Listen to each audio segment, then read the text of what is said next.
लोग कहते हैं तुम्हारे घर में बेटी हुई है, लक्ष्मी हुई है, खुश हो, प्रसन्न हो। तो दूसरों को दिखाने के लिए तो खूब कहेंगे कि हाँ हम तो प्रसन्न हैं, हमारे घर में लक्ष्मी आई है, हमें तो बड़ा खुशी हो रही है, हम तो अंदर से खुश हैं। अरे जब आप बेटी होने पर खुश हैं तो चेहरे पर हंसी तो होना चाहिए।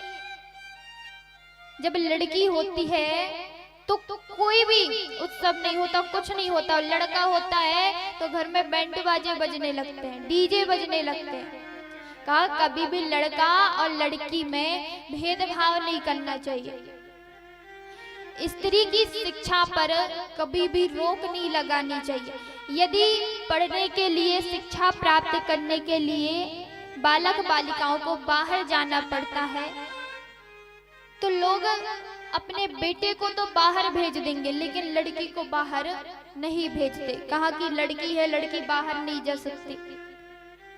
अरे उसे भी भेजिए, उसे भी तो संसार देखने का मौका मिले, उसे भी तो पता चले कि ये संसार कैसा है। जब तक वो बाहर नहीं निकलेगी उसे पता कैसे चलेगा।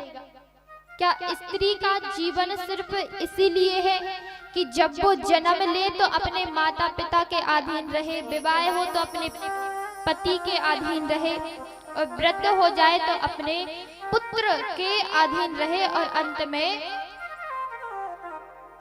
चली जाती है।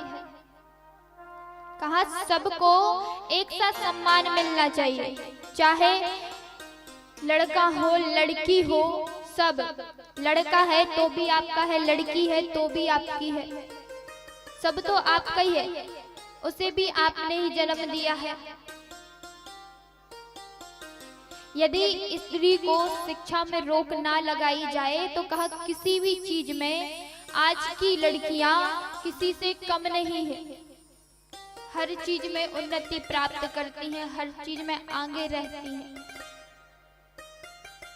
आज भी बहुत से गांव जो पहले के लोग हैं वो आज भी भेदभाव करते हैं।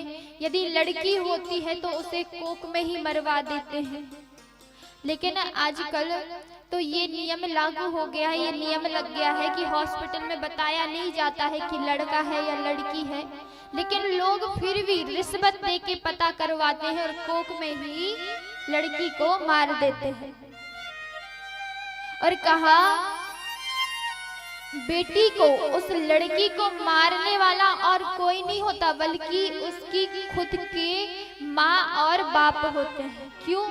क्योंकि उन्हें पता है कि ये जब होगी, इसका जन्म होगा, बड़ी होगी, विवाह लाग के होगी, तो विवाह के समय लड़के वाले दहेज के लिए अपना मुंह खोलेंगे कि दहेज में ये चाहिए वो चाहिए, दुनिया भर का।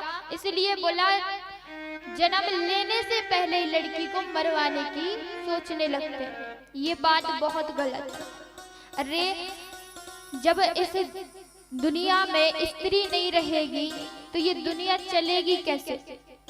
यदि लड़कों को भी जन्म दे रही है तो वो भी एक स्त्री है, और लड़की को भी जन्म दे रही तो वो भी स्त्री है। लड़कियों से ही तो ये संसार चलता है, ये पीढ़ी आगे बढ़ती है। पुरुष कुछ नहीं कर सकता। कहा ना पुरुष अकेला कुछ कर सकता है ना स्त्री। यदि वंश चलाना है तो कहा कि स्त्री का भी उतना ही सहयोग होता है जितना पुरुष का।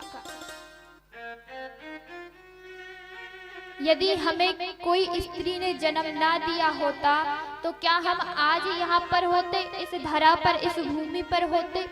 हमें इस धरा पर, इस भूमि पर लाने वाली तो एक स्त्री है। इसलिए स्त्री का मान हमेशा रहना चाहिए, उसका सम्मान हमेशा इस धरा पर, इस भूमि पर रहना चाहिए। हमेशा उसका मान बढ़ना चाहिए, कभी भी उसके मान को ठेस ना पहुंचे। क्योंकि कहते हैं कि यदि बेटा हमारा अंदर है, हमने उसे अपने हृदय से बेटा माना है, और बेटा हमारा यदि वंश चलाता है तो बेटी हमारा अंश चलाती है। क्योंकि बेटा एक कुल को देखता है और बेटी दो कुल को देखती है। बेटा मात्र अपने घर को देखेगा, अपने माता पिता अपने परिवार को देखेगा, उसके लिए वही सब है। लेकिन बेटी के ऊपर दो दो कार्य होते हैं। एक तो वो अपने ससुराल में सबको संभाल के रखती है और दूसरे अपने मायके को संभाल के रखती है। बोले उसके लिए दो दो जिम्मेदारियां रहती हैं, वो दो दो चीज कार्य करती है। उसके लिए तो दो दो जिम्मेदारियां हैं, एक नहीं है। इसलिए कभी भी उसके ऊपर कोई ठेस ना पहुंचे, कुछ बुराइयां ना आए।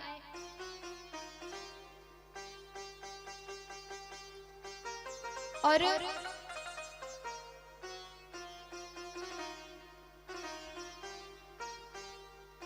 जहां तक हो सके तो माताओं का सम्मान करे, स्त्री का सम्मान करे, क्योंकि आज की बहुत लोगों की सोच अलग हो गई है। बहुत लोग अलग अलग सोचने लगे हैं। और क्या सोचते हैं कि विवाह हुआ, कुछ ही समय अपने घर में अपने माता पिता को अपने साथ में रखते हैं और साथ में रखने के बाद कहा कि अपनी पत्नी को लेकर के अलग हो जाते हैं, माँ बाप को अलग छोड़ देते हैं।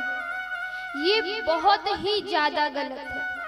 जिस माँ बाप ने आपको जन्म दिया, पाल पोस करके इतना बड़ा किया, आप उन्हें ही मझधार में छोड़ करके स्वयं अपने जो आज की, जिससे ना आपने कभी बचपन में देखा, ना मिला, ना कुछ माँ बाप ने ढूंढा देखा, आपका विवाह किया, और आज आपको अपने माँ बाप से ज्यादा प्यारी वो हो गई कि आप उसे लेके निकल गए परदेश में, शहर चले गए। आपको अब गांव अच्छा नहीं लगता, आपके माँ बाप अच्छे नहीं लगते। माँ बाप कहते हैं, माँ कहती है कि बेटा मैं तो तेरी माँ हूँ, मैंने तुझे जन्म दिया है, तुझे पाल पोस कर बड़ा किया है। अरे जब तू गिर जाता था तो तुझे संभालने वाला कोई नहीं, तुझे संभालने के लिए मैं आती थी, दौड़ी दौड़ी आती थी। बोले जब मेरे पास ठंडी के समय में वस्त्र नहीं हुआ करते थे तुझे सुलाने के लिए, तो मैं अपनी साड़ी में ही तुझे सुलाया करती थी। लेकिन बेटा फिर भी नहीं मानता और कहा कि इतना दिमाग, इतने अलग अलग सोच हो गई है लोगों की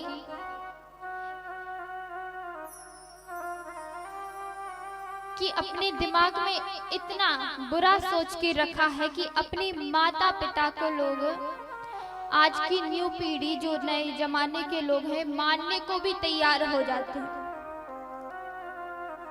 ये बहुत ज्यादा बुरी बात है, बहुत ज्यादा। अरे जिसने आपको जन्म दिया आप उसका सम्मान नहीं कर सकते तो आपको सम्मान कैसे मिलेगा? आप कैसे सोच सकते हो कि हमें सम्मान मिलेगा आगे? आप जैसे अपने माँ बाप के साथ करोगे ना, वही आपके साथ होगा। मैं माताओं के प्रति इतना इसलिए बोल रही हूँ क्योंकि मुझे बहुत से लोगों ने आके बताया भी है कि हमारे साथ ऐसा होता है, हमारा बेटा ऐसा, हमारी बहू वैसी, पहले ऐसा नहीं था अब ऐसा है। मैं इसलिए माताओं के प्रति ऐसा बोल रही हूँ कि माताओं का सम्मान करो, वो आपकी माँ है, आपको उसने जन्म दिया है,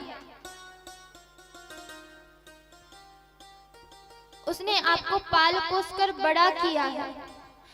यदि आपको माँ की कदर आज नहीं हुई तो आगे कभी जीवन में आपको माँ की कदर नहीं होगी।